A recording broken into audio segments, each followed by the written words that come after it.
बिस्मिल्लाहिर्रहमानिर्रहीम। अस्सलाम वालेकुम स्टूडेंट्स, कंसेप्ट क्लियर ना हो के प्लेटफॉर्म से मैं हूं ज़ाहिद इकबाल, आपको अपने चैनल पे वेलकम करता हूं। उम्मीद है आप सब खैरियत से होंगे, लाइफ को एंजॉय कर रहे होंगे, अपनी स्टडी को भी साथ साथ टाइम दे रहे होंगे। हमारा आज का टॉपिक है daily life applications of chemistry. हमारी रोज़मर्रा की जो ज़िंदगी है उसमें केमिस्ट्री की कौन कौन सी एप्लीकेशन है, कहाँ कहाँ पे केमिस्ट्री इस्तेमाल हो रही है। तो स्टूडेंट्स, वीडियो का बाकायदा आगाज करने से पहले आप सब दोस्तों से रिक्वेस्ट है, चैनल को सब्सक्राइब करें। स्पेशली जो नए व्यूवर्स चैनल पे आ रहे हैं, चैनल को लाजमी सब्सक्राइब करें, वीडियो को वॉच करके लाइक करें, दोस्तों के साथ शेयर करें और बेल आइकन जो घंटी का बटन होता है इसको लाजमी दबाएं, ताकि मैं एक तरतीब से वीडियोस अपलोड कर रहा हूं, जो ही नेक्स्ट वीडियो अपलोड करूं आपके पास टाइमली पहुंच जाए और आपको किसी किस्म की परेशानी का सामना ना करना पड़े। वीडियो का बाकायदा आगाज करते हैं daily life applications of chemistry. पहला है ऑर्गेनिक केमिस्ट्री। अब स्टूडेंट्स, ऑर्गेनिक केमिस्ट्री कहाँ पे यूज हो रही है? तो स्टूडेंट्स, जो हमारी मेडिसिनल इंडस्ट्री है वहाँ पे एक एलिमेंट से दूसरे एलिमेंट के साथ केमिकल रिएक्शन करके नए कंपाउंड बनाए जाते हैं और उन कंपाउंड्स को आपके जिस्म में जो टारगेट होते हैं, टारगेट मीन्स ये नहीं होता कि उस चीज को हिट करना होता है, टारगेट ये मतलब होता है कि जिस्म में जिस चीज को आपने ट्रीट करना है। लेट्स सपोज जिस्म के अंदर दिल है, फेफड़े हैं, गुर्दे हैं, जो भी चीज है। अब गुर्दों की रेमेडी के लिए कोई मेडिसिन आप यूज करेंगे तो इट मीन्स उसका टारगेट गुर्दा है, वो दिल के ऊपर जाके इफेक्ट नहीं करेगी,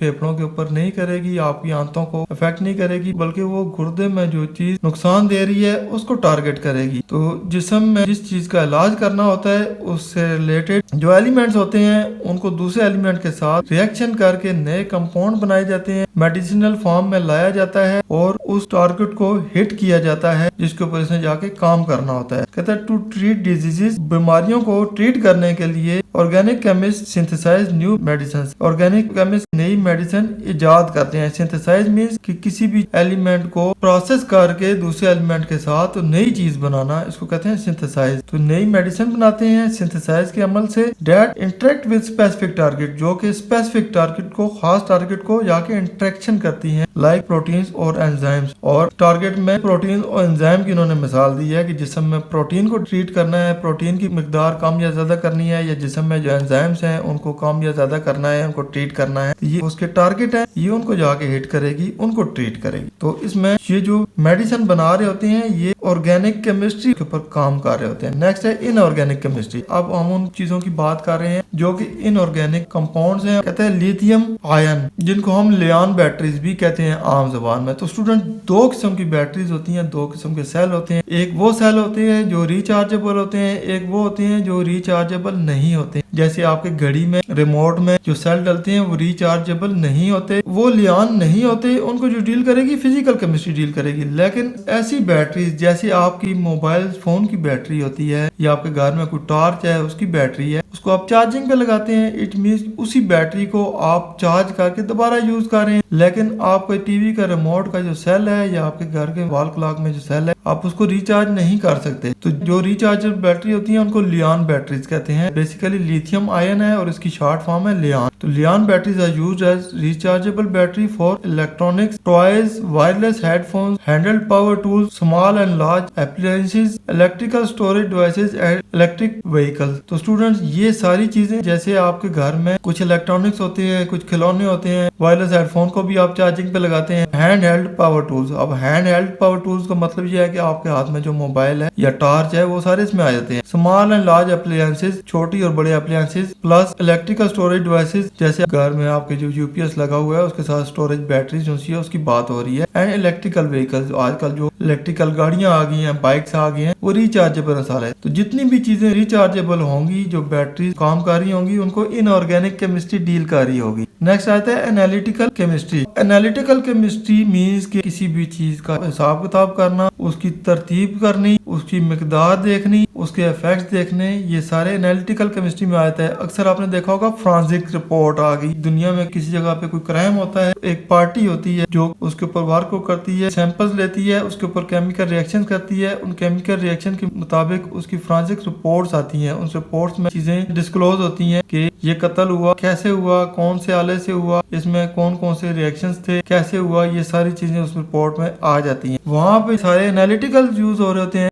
इसने शराब पी हुई थी तब इसका एक्सीडेंट हुआ, ये सेंसलेस हो गया, कब हुआ, ब्रेक लगने से पहले हुआ, बाद में हुआ, एक्सीडेंट एक्सीडेंट होने के बाद हुआ, पहले हुआ, ये सारे एनालिटिक्स है। तो कहते हैं forensic chemistry is the applications of analytical chemistry. जो फोरेंसिक केमिस्ट्री है उसमें एनालिटिकल केमिस्ट्री की एप्लीकेशंस होती हैं सारी। टाइम इन्वॉल्व होता है, चीजों की मिकदार इन्वॉल्व होती है, ये सारी चीजें एनालिटिकल में आ जाती हैं। It involve the examination of physical traces. ये फिजिकल ट्रेसेस के एग्जामिनेशन को इन्वॉल्व करती है। जैसे फिंगरप्रिंट्स देखे जाते हैं कि पिस्टल के ऊपर फलां बंदे के फिंगरप्रिंट्स थे, वहां पे कोई गिलास पड़ा था, किसके फिंगरप्रिंट थे, दरवाजा खुला, उसके लॉक के ऊपर फिंगरप्रिंट्स किसके थे। सच एज बॉडी फ्लूइड्स जैसे डीएनए टेस्ट लिए जाते हैं, वहां पे किसी के बाल गिरे हुए थे, उस बाल का डीएनए टेस्ट होगा। बोन्स, वहां पे कोई हड्डियां पड़ी हैं। फाइबर्स एंड ड्रग्स, वहां पे कोई इस तरह की चीज पड़ी हुई है, वो फलां बंदे ने यूज की है। एक सिगरेट का पीस पड़ा हुआ है, फलां बंदे ने यूज किया है, उसके लिप्स के साथ लगा है। ये सारी चीजें एनालिटिकल में आ जाती हैं। तो ये फोरेंसिक रिपोर्ट में ये चीजें शामिल होती हैं। It can be used to identify an unknown compound. किसी अननोन कंपाउंड को आइडेंटिफाई करने के लिए भी यूज होती हैं। मिसाल के तौर पे drugs are often found in various coloured powders and are analysed to determine their content. अक्सर आपने देखा होगा कस्टम वालों ने ड्रग्स पकड़ ली, क्या था जी कि फलां चीज थी,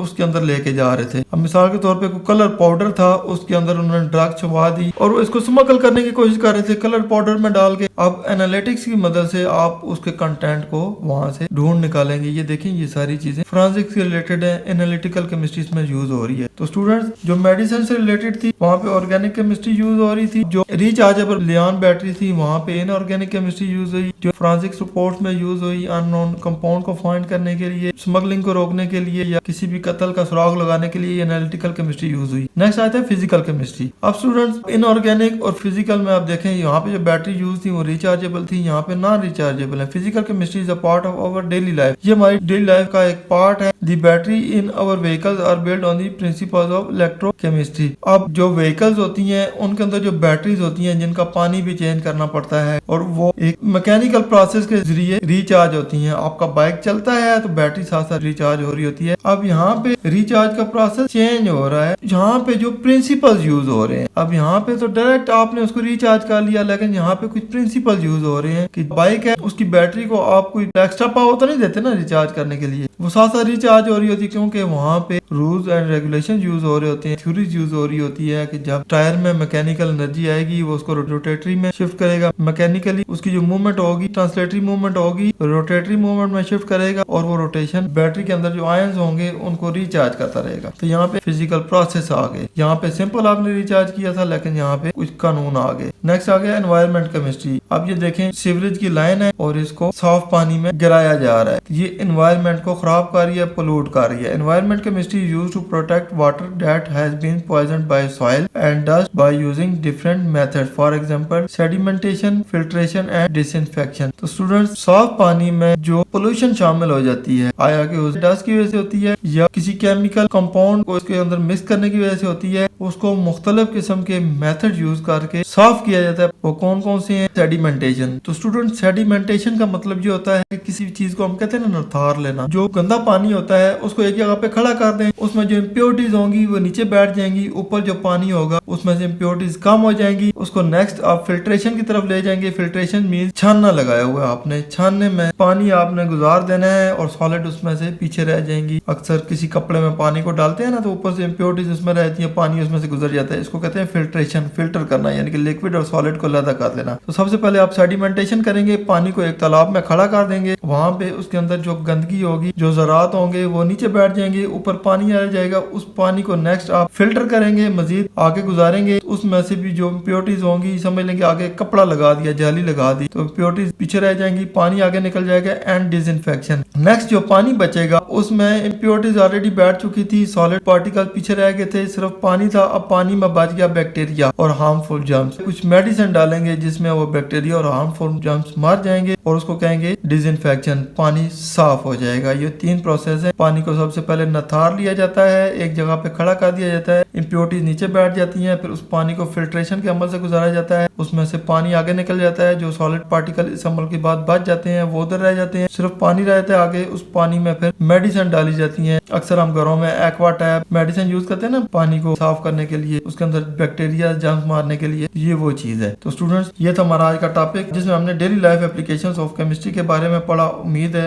आपके सारे कंसेप्ट क्लियर हो गए होंगे, बहुत कुछ सीखने को मिला होगा। वीडियो पसंद आए इसको लाइक, दोस्तों के साथ शेयर करें और ज़ैद इकबाल को दुआओं में याद रखें। इंशाल्लाह नेक्स्ट इन्फॉर्मेटिव वीडियो के साथ जल्द ही आपकी खिदमत में हाजिर होऊंगा। तब तक इजाज़त दीजिए। अल्लाह हाफिज़।